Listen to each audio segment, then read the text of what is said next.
Hey everyone! In this video, I'll show you how to join the Windows Insider program and get the latest Windows 11 25H2 update before it's released to everyone. If you've ever wanted to test new Windows features early or explore what's coming next, this is your chance. Let's get started. First, open your Settings app.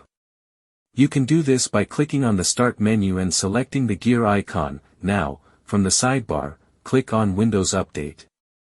This is where you can manage all your update and insider settings. Scroll down a little and select Windows Insider Program. This section lets you join the Insider community and test future Windows versions.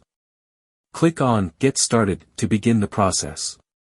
Windows will now ask you to link your Microsoft account, so go ahead and sign in with the same account you use on this PC. Next, select the Recommended option. I suggest choosing this because it's the most stable and won't disturb your PC. Plus, you can easily switch to other channels later. If you choose Canary Channel directly, the message will says back up your PC first. Once done, click Restart to apply the changes and activate your insider settings. After your PC restarts, open Settings again, go to Windows Update Windows Insider Program,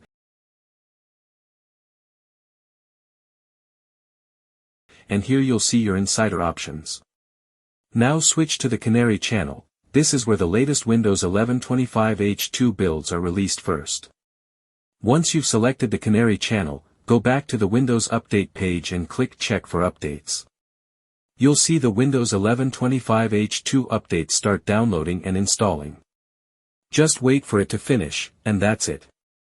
You're now running the latest insider build. So that's how you can easily join the Windows Insider program and get the 25H2 update before everyone else. In the next video, I'll show you what's new inside this latest insider build, from visual changes to new AI features.